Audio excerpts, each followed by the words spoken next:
La parabole des deux fils. Matthieu chapitre 21, versets 28 à 32. Mettez en pratique la parole, et ne vous bornez pas à l'écouter. La plupart des chrétiens sont familiers avec ce conseil que nous lisons en Jacques chapitre 1, verset 22. Il ne suffit pas d'écouter la parole, il faut encore la pratiquer. Cette phrase reflète bien la parabole que nous allons étudier aujourd'hui. Dans la parabole des deux fils, le Seigneur Jésus enseigne que les actes valent plus que les paroles. Ainsi, le fils qui dit non à son père, puis change d'idée et va travailler dans sa vigne, est dans une bien meilleure position que l'autre qui, après avoir dit oui, ignore l'ordre du père. Lisons cette histoire. Matthieu chapitre 21, versets 28 à 33. Que vous en semble? Un homme avait deux fils, et s'adressant au premier, il dit, « Mon enfant, va travailler aujourd'hui dans ma vigne. » Il répondit, « Je ne veux pas. » Ensuite, il se repentit, et il alla. S'adressant à l'autre, il dit la même chose. Et ce fils répondit, « Je veux bien, Seigneur. » Et il n'alla pas. Lequel des deux a fait la volonté du Père? Ils répondirent, le premier. Et Jésus leur dit, je vous le dis en vérité, les publicains et les prostituées vous devanceront dans le royaume de Dieu. Car Jean est venu à vous dans la voie de la justice, et vous n'avez pas cru en lui. Mais les publicains et les prostituées ont cru en lui. Et vous, qui avez vu cela, vous ne vous êtes pas ensuite repentis pour croire en lui. Cette histoire est simple et claire. Elle traite d'un homme qui possédait un vignoble. Il avait deux fils, à qui il demande successivement d'aller à son vignoble pour travailler. Sa requête « Va travailler aujourd'hui » était un ordre. Il ne leur laissait pas le choix de faire autre chose. Le premier fils répondit « Je ne veux pas ». La réponse est directe, presque brutale. Il ne donna aucune excuse pour expliquer sa décision. Dans la culture de cette société, le refus de se soumettre à l'autorité paternelle équivalait à une rébellion. Mais plus tard, il changea d'idée. Il se repentit et alla travailler dans la vigne de son père. Il y a deux mots grecs que nous traduisons en français par le mot repentir. Nous avons d'abord le terme métanoéo. Métanoéo désigne l'état d'une personne dont le cœur a radicalement changé. Elle éprouve maintenant une aversion pour les péchés de son passé et désire rompre avec ceux-ci. Cette repentance est celle qui est associée au salut. C'est le mot que Jésus utilisa en Matthieu chapitre 4, verset 17, dans son premier sermon. Repentez-vous, métanoéo, car le royaume des cieux est proche. La repentance exprimée par le Fils dans notre parabole n'est pas la même. Il s'agit du mot métamélomai, qui veut dire regret ou douleur. Ici, l'accent est mis sur le sentiment de peine d'avoir commis une faute. Le fils regrettait de s'être comporté d'une manière aussi effrontée avec son père. Il y a une différence de taille entre ce mot, métamélomai, et l'autre mot pour repentance, métanoéo. Certes, les deux décrivent un sentiment douloureux suite à une prise de conscience d'avoir mal agi. Mais dans le cas de métamélomai, le terme employé dans la parabole, ce genre de repentance n'engendre pas nécessairement la bonne conduite. Prenons le cas de Judas. Métamélomai est le terme qui est appliqué à Judas pour décrire son état affectif en voyant l'issue du procès de Jésus. Matthieu chapitre 27, verset 3. Alors Judas, qui l'avait livré, voyant qu'il était condamné, se repentit, métamélomai, et rapporta des 30 pièces d'argent aux principaux sacrificateurs et aux anciens. Judas se repentit, c'est-à-dire qu'il ressentit un immense regret, rempli d'angoisse, à la vue des suites de son action contre Jésus. « J'ai péché », confessa-t-il au chef religieux. Puis il se retira et alla se pendre. Vous voyez que la repentance de métamélomai peut conduire à la bonne action, comme elle peut conduire à la mauvaise. En ce qui concerne Judas, elle le mena à une fin tragique. Dans le cas du fils, le remords fut constructif. Il obéit à l'ordre de son père. La réponse du deuxième fils est complètement différente. Il dit « Je veux bien, Seigneur ». Il est surprenant qu'un fils s'adresse à son père en l'appelant Seigneur. Il se montrait tellement poli, tellement respectueux, il semblait tellement obéissant. Le fait de dire Seigneur donnait définitivement plus de poids à son acquiescement. Oui, Seigneur, tout de suite. Mais les actes n'ont pas suivi les mots. Il n'alla pas travailler dans la vigne. Peut-être n'avait-il jamais eu l'intention de tenir parole. Jésus demande alors à ses auditeurs, les principaux sacrificateurs et les anciens, qui des deux fils a fait la volonté du Père? Est-ce celui dont le non est devenu un oui, ou celui dont le oui est devenu un non? Dans cette courte histoire, Jésus enseigne que l'obéissance à la volonté du Père ne se fait pas du bout des lèvres. Encore faut-il passer à l'action. Dire oui est une chose, l'accomplir en est une autre. Les paroles ne valent rien si elles ne s'accompagnent pas de leur exécution. Ainsi, les chefs religieux donnèrent la réponse qui leur paraissait la plus évidente.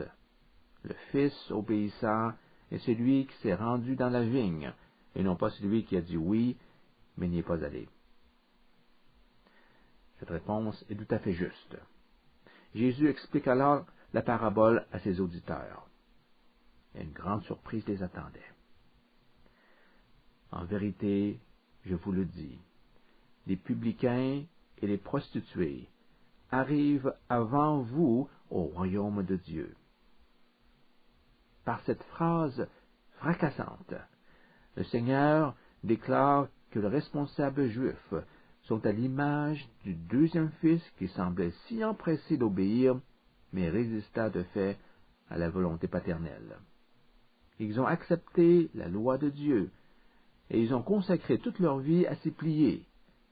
Malheureusement, ils n'ont pas obéi, car ils n'ont cherché qu'à cultiver leur propre justice. Malgré les nombreux appels à la repentance des prophètes, leurs idées étaient à ce point ancrées en eux qu'ils refusaient tout changement. D'un autre côté, les parias de la société juive, les publicains et les prostituées sont représentés par le premier fils qui refusa d'obéir, puis changea son fusil d'épaule et accepta de travailler. Ceux-ci ont trouvé le salut. Jésus ne se contenta pas de dire que ces pécheurs allaient entrer dans le royaume de Dieu. Il affirma qu'ils allaient y entrer en premier, avant les chefs religieux et les anciens. Les grands pécheurs allaient devancer les religieux dans le royaume. On a peine à imaginer l'offense que ces paroles ont pu causer dans l'esprit de ceux qui écoutaient la parabole. C'était certainement une bonne façon de les piquer au vif. L'effet de cette déclaration peut se comparer à Matthieu chapitre 8, versets 11 et 12, où Jésus affirme que les gentils seront accueillis dans le royaume des cieux, alors que les Juifs, malgré leur qualité de fils du royaume, perdront leur place et seront jetés à l'extérieur du royaume. Or, je vous déclare que plusieurs viendront de l'Orient et de l'Occident et seront à table avec Abraham, Isaac et Jacob dans le royaume des cieux. Mais les fils du royaume seront jetés dans les ténèbres du dehors, où il y aura des pleurs et des grincements de dents. Les autorités religieuses devaient rager quand Jésus fit l'application de sa parabole. La phrase « En vérité, je vous le dis, les publicains et les prostituées arrivent avant vous au royaume de Dieu » soulève certaines questions. La plus intrigante concerne la signification exacte des mots « avant vous ». En grec, il n'y a qu'un seul mot, proago. Proago, avant vous, dans le contexte de la parabole, indique à tout le moins un renversement de situation. Ceux qui semblaient être les derniers sont les premiers, et ceux qu'on pensait être les premiers deviennent les derniers. Mais est-ce que ce mot signifie que les chefs religieux, bien qu'ils ne seront pas les premiers dans le royaume, y trouveront assurément une place? Une telle conclusion irait à l'encontre de l'enseignement biblique sur les pharisiens, les scribes et les autres religieux. Ne pas arriver en premier ne veut pas nécessairement dire qu'on va y arriver un jour. Souvenez-vous de la parabole des 10 vierges. Matthieu chapitre 25, 1 à 12. Les vierges qui sont entrées en premier avec l'époux ont pu célébrer les noces. Mais pour celles qui sont arrivées plus tard, la porte était déjà fermée. Elles furent exclues de la fête. Dans la parabole des 2 fils, les paroles de Jésus impliquent une exclusion et non pas simplement une rétrogradation. Ceux qui arrivent avant prennent la place de ceux qu'on croyait être là. Ces derniers n'ont pas leur place dans le royaume. Ainsi, Jésus dit, les publicains et les prostituées auront une place dans le royaume de Dieu. En ce qui vous concerne, vous ne pourrez pas entrer. La porte du royaume vous sera ouverte seulement si, comme les publicains et les prostituées, comme le premier fils, vous vous repentez et vous acceptez de vivre selon la voie de la justice. Ensuite, au verset 32, Jésus présente la logique qui sous-tend son explication de la parabole. Car Jean est venu à vous dans la voie de la justice, et vous n'avez pas cru en lui. Mais les publicains et les prostituées ont cru en lui. Et vous qui avez vu cela, vous ne vous êtes pas ensuite repentis pour croire en lui. Jean était venu montrer aux gens à vivre selon la volonté de Dieu. Ceux qui ont cru en lui se sont repentis et ont accepté d'être baptisés. Même les pécheurs notoires de la société juive, les publicains et les prostituées, ont accueilli favorablement les paroles de Jean. Cette seule constatation aurait dû inciter les chefs religieux à faire pareil, c'est-à-dire à se repentir et à croire en Jean. Mais non, ils refusèrent malgré tout de croire et de confesser leurs péchés. Mais vous, ayant vu cela, vous ne vous êtes même pas repentis. S'ils ont rejeté ainsi l'appel de Jean à suivre la voie de la justice, il est clair qu'ils allaient également refuser l'appel de Jésus. C'est pourquoi ils n'entreront pas dans le royaume de Dieu. Le royaume n'est pas pour eux. Dieu avait fait une invitation au peuple de se joindre à lui par l'entremise de la prédication de Jean le Baptiste. Certains y ont répondu favorablement, d'autres l'ont décliné.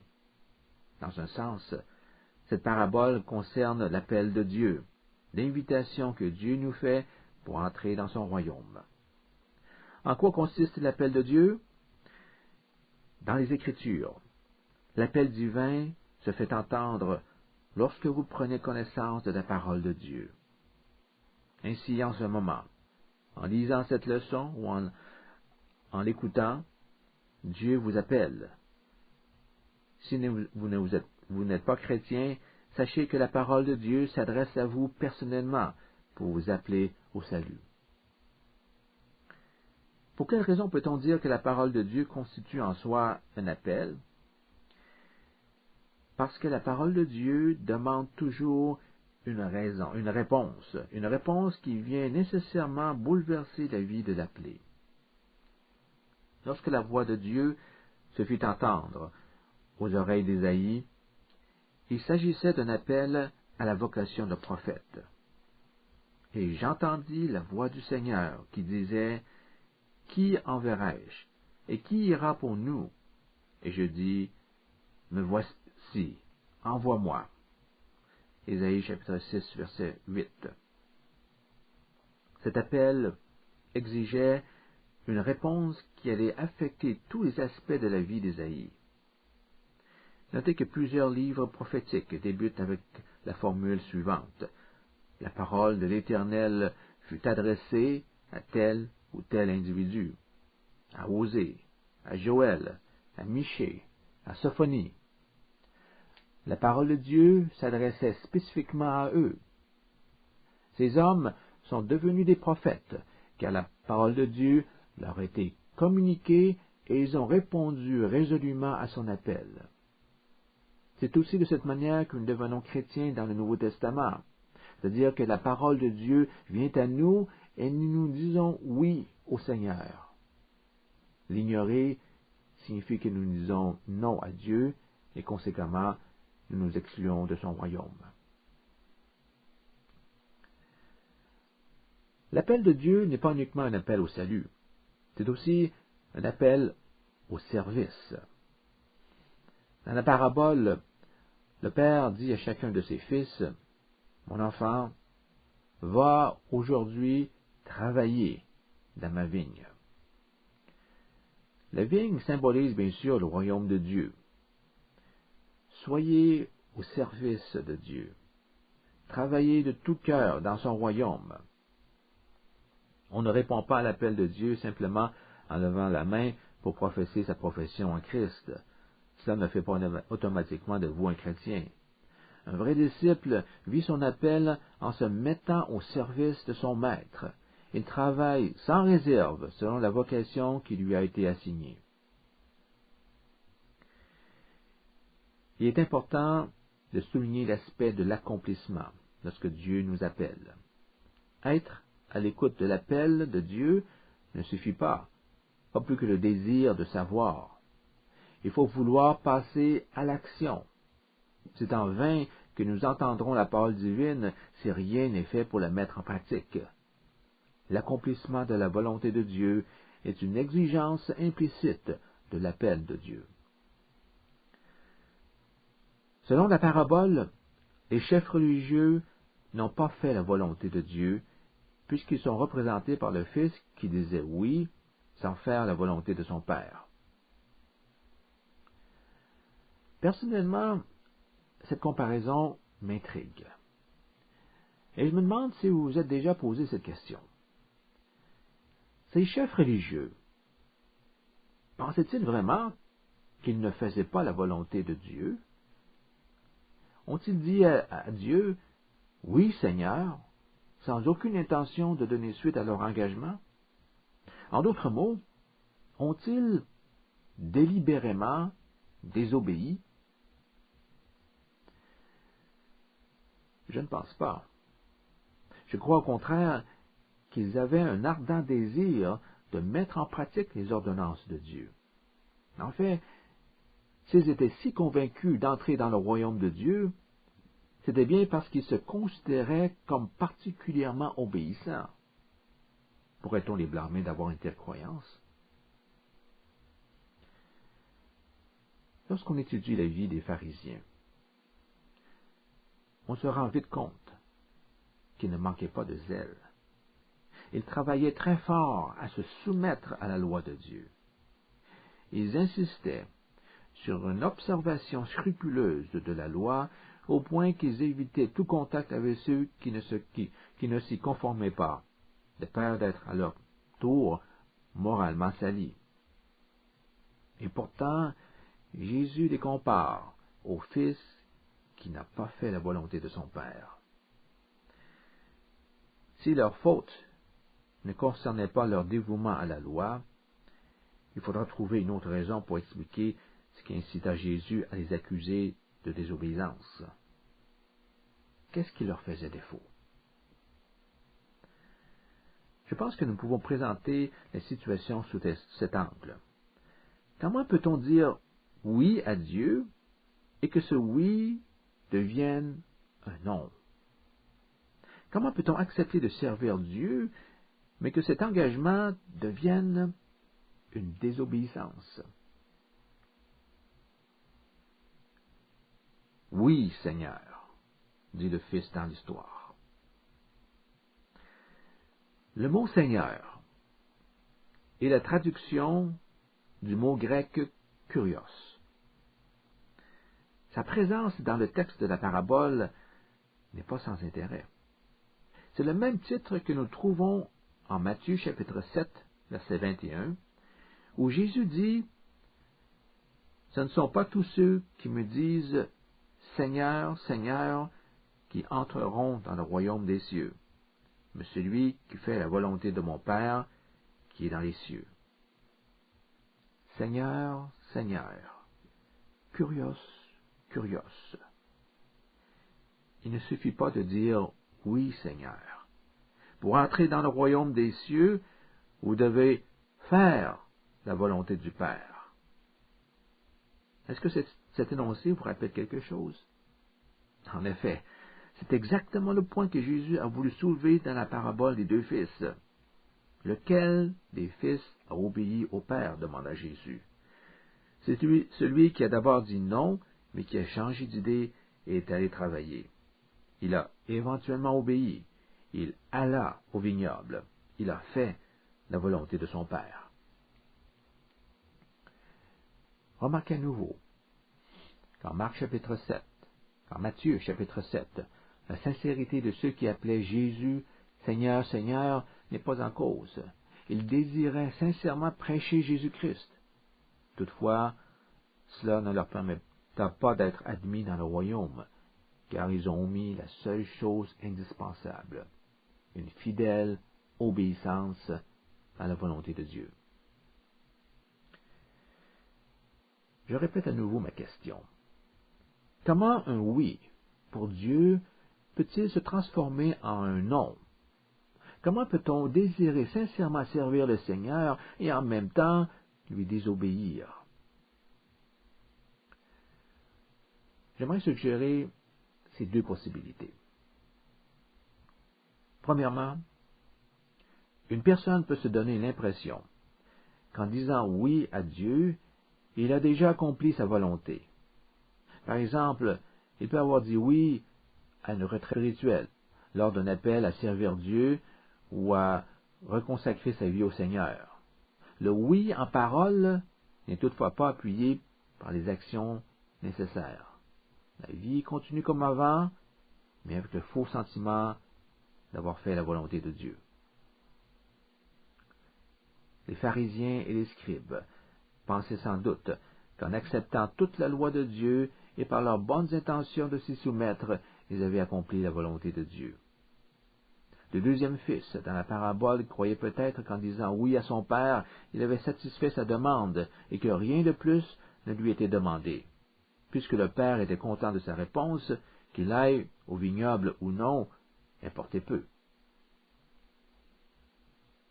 Deuxièmement, un oui peut devenir un non si la personne qui dit oui le dit avec l'idée de servir Dieu à sa manière. Oui, je vais lui obéir, mais je vais le faire selon mes préférences. Jésus ne veut pas de ce genre de disciples. Il veut des disciples qui travaillent sous son autorité, c'est-à-dire des disciples sur qui sa volonté pourra agir. Il est possible de professer la foi en Christ tout en étant indifférent, ou même parfois hostile aux commandements difficiles. Ceux qui font cela vivent leur foi en fonction des portions de la Bible qui leur conviennent. Ce pseudo-dévouement chrétien, où les intérêts personnels sont encore bien gardés, est considéré par ceux-ci comme étant de la piété. En Matthieu chapitre 7, cette attitude égocentrique se voit dans la réaction des serviteurs qui semblaient démontrer tellement de dévouement envers Christ. Le problème, c'est qu'ils étaient trop conscients de leur ferveur religieuse. Seigneur, Seigneur, Kurios, Kurios, ont-ils répété. En insistant sur ce titre, ils paraissaient lui être tout soumis. Ils étaient aussi trop conscients du succès de leur ministère. N'avons-nous pas fait tous ces actes de puissance en ton nom? La répétition du titre de Seigneur et la longue énumération de leurs accomplissements montrent un esprit tourné vers soi. Ils étaient satisfaits d'eux-mêmes, croyant fermement avoir fait la volonté de Dieu. Mais c'est l'inverse qui est arrivé. Ils firent leur propre volonté. C'est pourquoi ils ne pouvaient pas appartenir au Seigneur. Je ne vous ai jamais connus.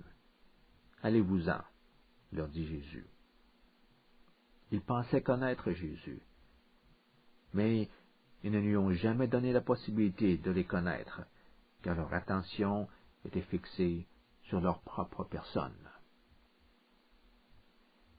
Le fait qu'une personne puisse être sincère dans ses intentions, accomplir beaucoup de bonnes œuvres, sans qu'elle soit admise dans le royaume au jour du jugement, devrait nous servir d'avertissement. Un zèle sincère pour Dieu et l'accomplissement de la volonté de Dieu peuvent être deux entités très différentes.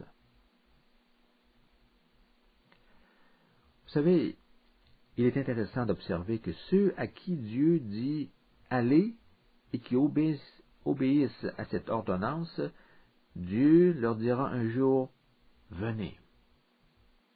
C'est ce que nous voyons à Matthieu chapitre 25, verset 34. Alors le roi dira à ceux qui seront à sa droite, « Venez, vous qui êtes bénis de mon Père, prenez possession du royaume qui vous a été préparé dès la fondation du monde. » À tous ceux qui ont honoré son appel sur terre, qui ont obéi à sa volonté, il donne une invitation céleste. Venez chercher votre héritage. Le royaume est à vous.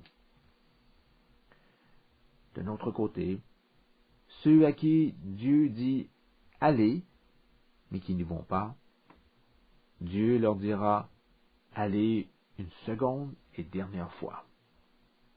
Retournons à la parabole des brebis et des boucs, en Matthieu chapitre 25, verset 41. Alors il dira aussi à ceux qui seront à sa gauche, « Allez-vous-en, loin de moi, maudits, dans le feu éternel qui est préparé pour le diable et ses anges. » Allez loin de moi, allez dans le feu éternel. C'est un aller sans retour. Si vous n'acquiescez pas au premier aller de Dieu, c'est-à-dire son appel au service, allez au vignoble, Dieu vous demandera de vous en aller définitivement. Allez, éloignez-vous de moi et ne revenez plus. Notre réponse à l'appel de Dieu est la décision la plus importante que nous ayons à prendre dans notre vie. nous devons être conscients qu'en répondant par un oui, nous nous engageons entièrement à aller travailler à l'avancement du royaume de Dieu, à vivre d'une manière qui soit digne de son nom et à dépendre de sa puissance pour le réaliser.